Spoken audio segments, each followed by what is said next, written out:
Hello and welcome to the 5%ers. I'm Nathan Alibaba. I'm joined as ever by Daniela Genus. Say hello. Hi. Every week we discuss an inspiring book that we're reading that advances us towards our goal of becoming a 5%er.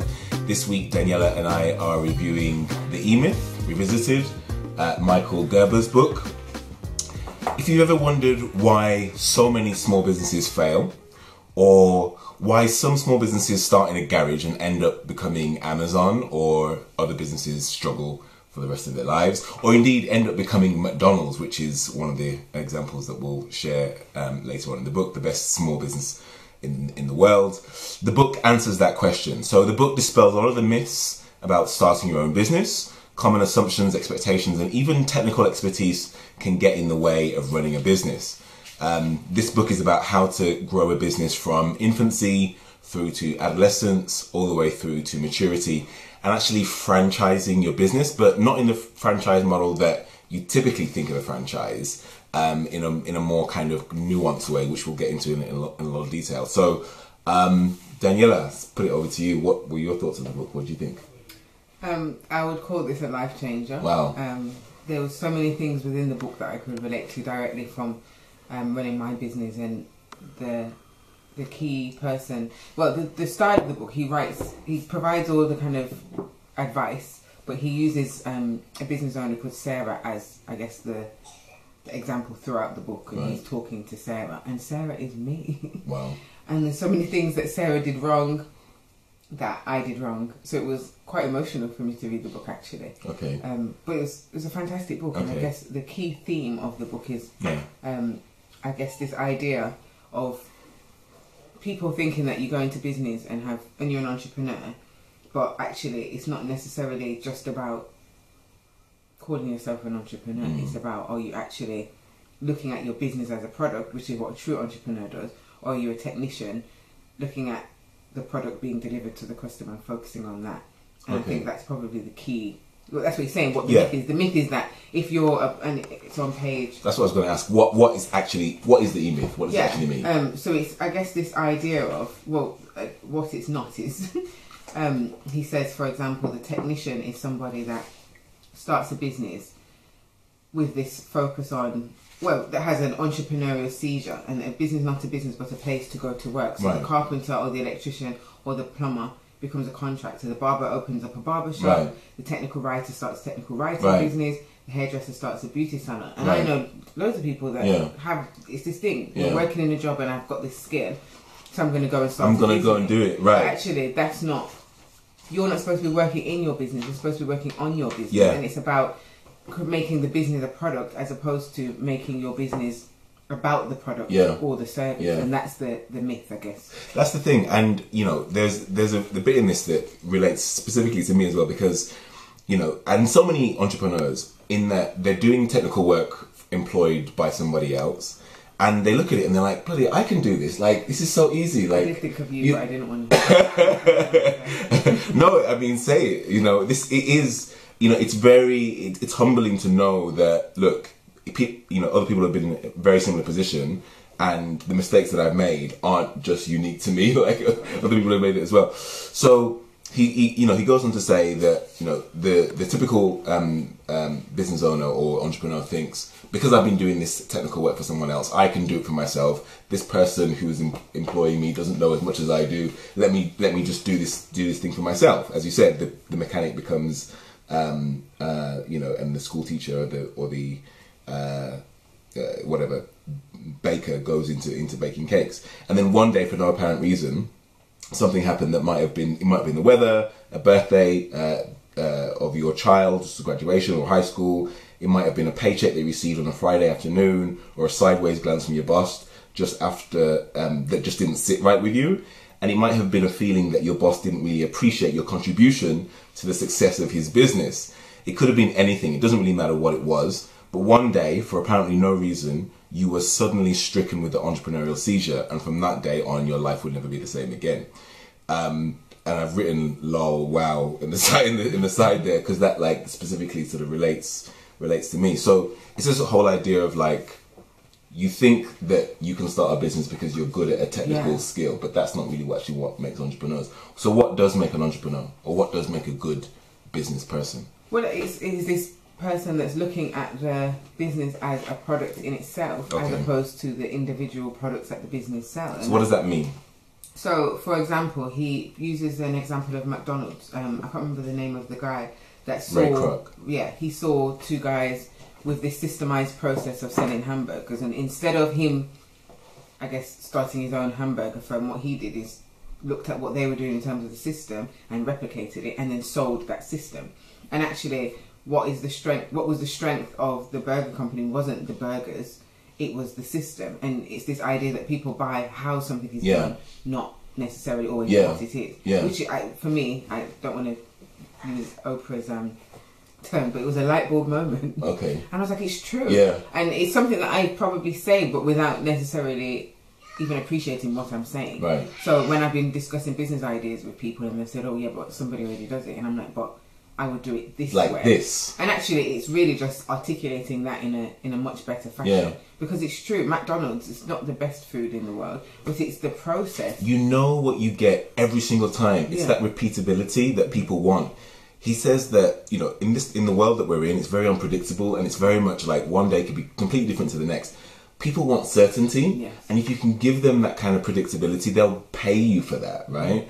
He gives the example of when he went into a barber's. Yeah. Remember that one? Yeah. So he goes into a barber's to get a haircut. The first time he goes in, he gets a cup of tea. The guy gives him extra special treatment, washes his face, and treats him really nice. And he's like, oh, this place is really... And his assistant gives him a coffee and then asks him if he wants a top-up of the coffee. Right, exactly. So he thought, this is brilliant. I'm going to come back here more and more. The second time he came, completely different experience. Yeah, he didn't get the wash. I think he was offered coffee, but only once. Right. And I think before he said that there was a combination of using the shaver and the razor. This time it was just the shaver and no scissors. Yeah.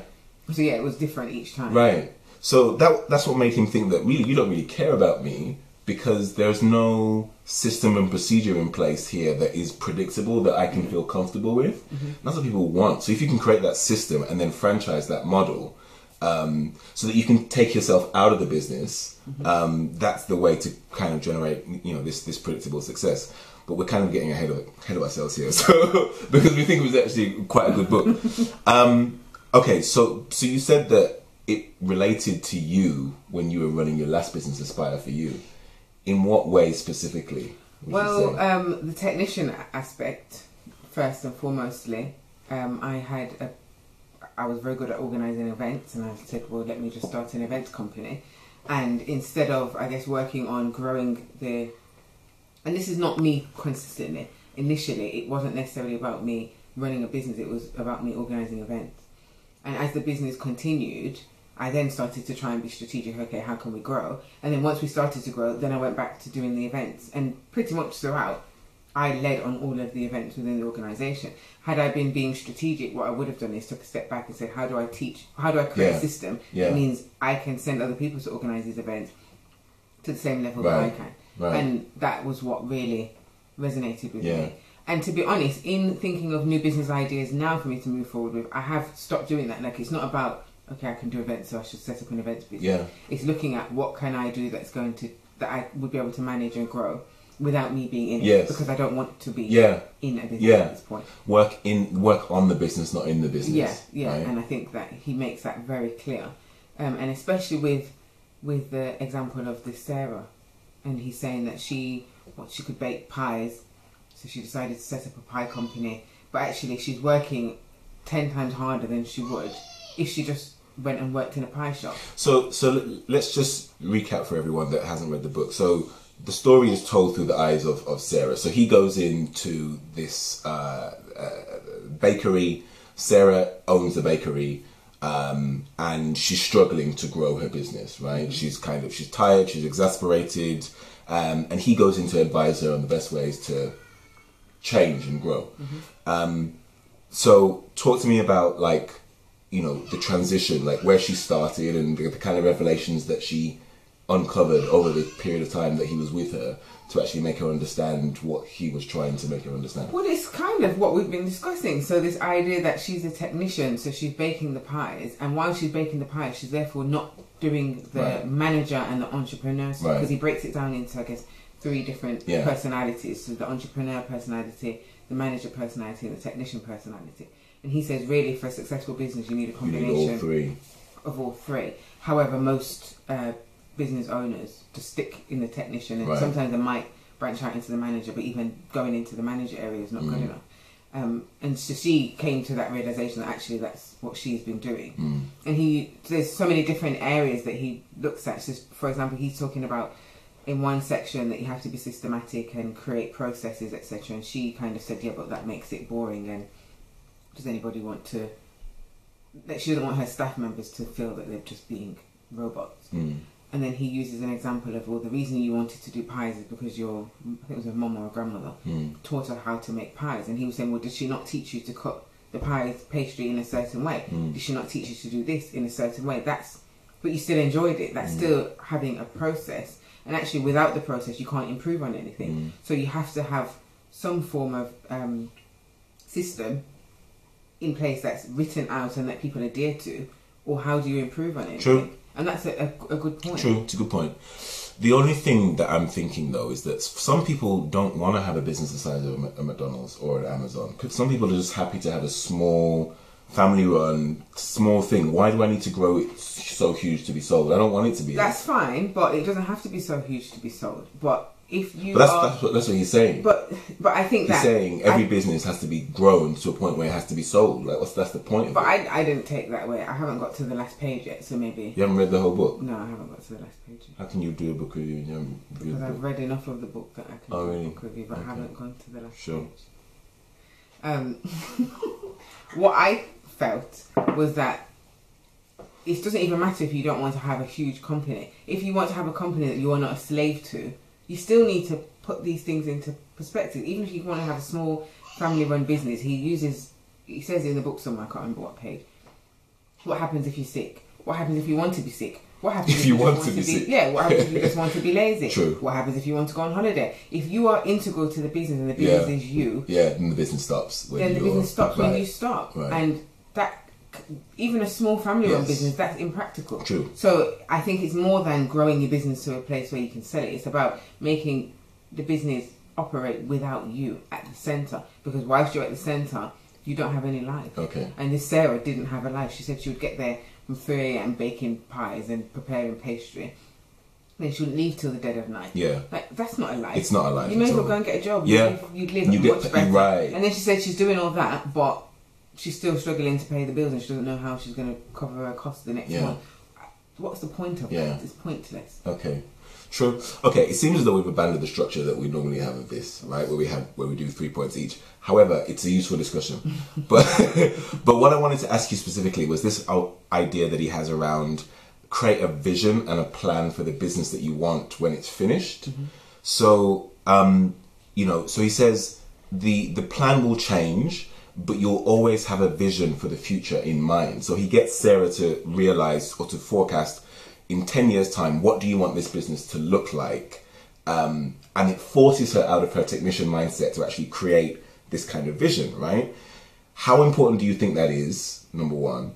And have you done that for your own business? Did you do that for Aspire for you? And have you done that now? See, that wasn't one of the biggest bits that I got out of the book, because I did do that. Okay. But it didn't...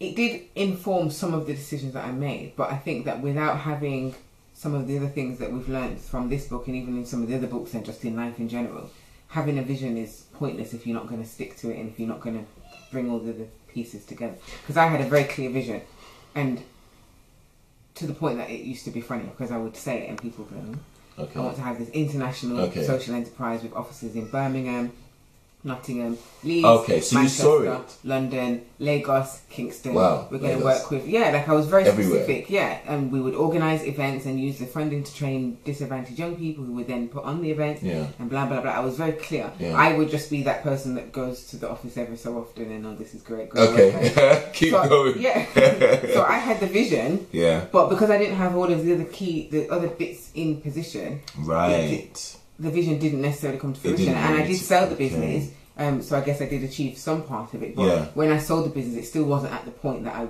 wanted it to be. At the point that I would have considered selling it, if I ever would have considered. True, selling. Good point. But he does say that it's still important to have that vision from the get go, because he says a mature company starts that way, as opposed to kind of trying to figure out along the way how to create this system.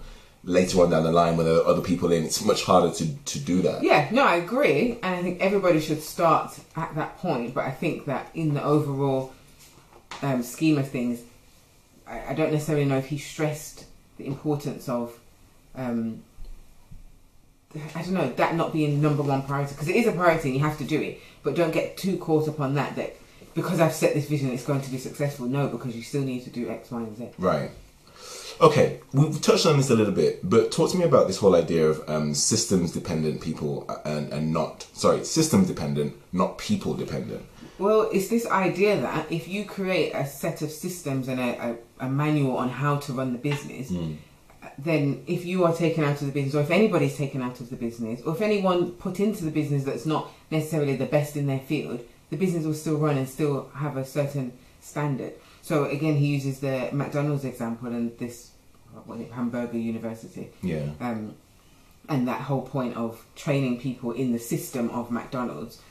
Therefore, you can sell at 100 McDonald's. You can go to 100 McDonald's across the world, and you still can expect to receive the same thing. And there might be slight variations, but for the most part, it's the same. It's the same. So it's about making sure that you build a business that.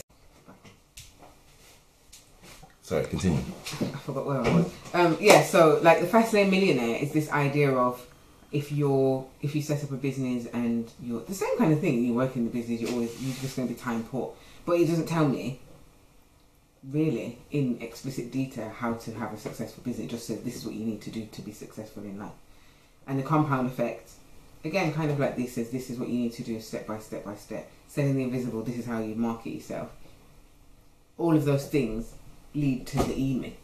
So without the E-Myth or this concept, I might go and set up a business and I'm going to do a little bit and I'm going to market it this way. But if I don't have the processes in place, I still am at risk of being the business instead of having a business. Okay, sure. So I think it's a 10 out of 10. Okay, give it a 10. Wow, okay, brilliant. But if you're not... No, I still give it a 10. Give it a 10? Yeah. Okay, I'll give it a 10 as well. Yeah, I thought it was brilliant. Life-changing. Yeah. That's all for this week. Thank you very much for your time, everybody. Thank you very much for your time, Daniela. We'll see you next week. Just before we go, the next book that we're reviewing is Start Something That Matters by Blake Mycosy. Tom's Shoes. His name's Blake, but it's called Tom's. Which... Oh, is that who it is? Yeah. No. Oh, I didn't know that. What do you mean? Oh, because I know who Tom's Shoes is. Oh, okay. Oh, I didn't even look at the... He's there with the Tom's sign. Yeah, he's there with the Tom's sign, and it's got shoes next to it. Oh, okay. Yeah. Oh, what? This might be a controversial one. Why? Because I've heard some controversies about Tom's Shoes. What controversy? That although he's giving these free shoes away, he's actually putting some businesses in Africa, small business shoemakers, out of business because people are just getting free shoes. Oh. Okay. That might put a damper on it. Maybe. Okay. But anyway, we'll review that next week. Thank you very much for your time, everybody. Remember that your success is something that you create through the person that you become. So become the best possible version of yourself. Thank you. So, for those watching on Facebook, Start Something That Matters, Blake Mycosy. I don't know if anyone else has heard of Tom's Shoes, and I'm not trying to give anybody a bad perception of what the book is about, but yeah, I have heard that Tom's Shoes is putting small shoemakers and shoe businesses in certain African countries out of business by giving shoes away for free. But this book says why this book is for you. You're ready to make a difference in the world through your own startup business, a non-profit organisation, or a new project you create within your current job. You want to love your work for what you love, and have a positive impact on the world all at the same time. You're inspired by innovative charities, you're curious about how someone who never made a pair of shoes, attended fashion school or worked in retail, created one of the fastest growing footwear companies in the world by giving shoes away. That's interesting. I wanted to create a shoe company because I've got collapsed arches and flat feet, and I wanted to make shoes, but I said I don't do fashion. I don't know the technicalities of that. Maybe I can. Maybe reading this book will tell me how. And you're looking for a new model of success, so I'm interested in reading it. But it is also this idea that I believe, as a social enterprise consultant and as a former social enterprise owner, business owner, that everybody, if you're starting a business, should have some sort of social thread running through it. Why should they? Because if they don't, how is society ever going to improve? You can't rely upon the government to see what they do. So really, without everybody taking some, and even people in jobs, some personal responsibility for having some sort of social impact, whether that be in their work or in their business or in their daily life, the world is just going to go to the dogs. But that's assuming that a lot of entrepreneurs care about that. A lot of people starting businesses just want to enrich themselves and don't really care about other people, which is not obviously, you know, you and I, but other people don't start businesses with that intention. But they should, and maybe we should go into business and start a shoe company, because clearly there's a lot of people with this issue. But no, what I'm saying is the fact that people don't is why we're in this situation. For example, they're saying that if the number of people continue to buy cars at the rate that they're buying cars, the whole world would be congested. You won't be able to drive anywhere because there will be no space to do so. How can you then start a car business or work in a car industry and not have the idea that somewhere you need to reduce the carbon emissions and the cars on the road? Like, because that's what I'm saying. Without every single person taking, and obviously no one's going to, and this is in my utopian dream, but without every single person taking responsibility, the world is just going to I agree with that, and for no better reason that actually being a conscious-based business is actually good for business these days, because people, general consumers, are just aware of the problems in society and problems that we have, and they know that they want to spend money with organisations that have some positive impact on the world, so that they don't have to do it themselves. Well, I don't know whether that's the reason, but I think people generally are so more aware and conscious of the environment and poverty and, you know, just inequality. Like, people are just more aware of that stuff now, and they want to spend money. I'd rather spend money on Blake shoes than a corporate that isn't, you know, that's taken away from like third world developing countries. But many don't care. They want to buy from the cheapest, and that's the problem. Yeah, I think cost is a consideration, but I think when all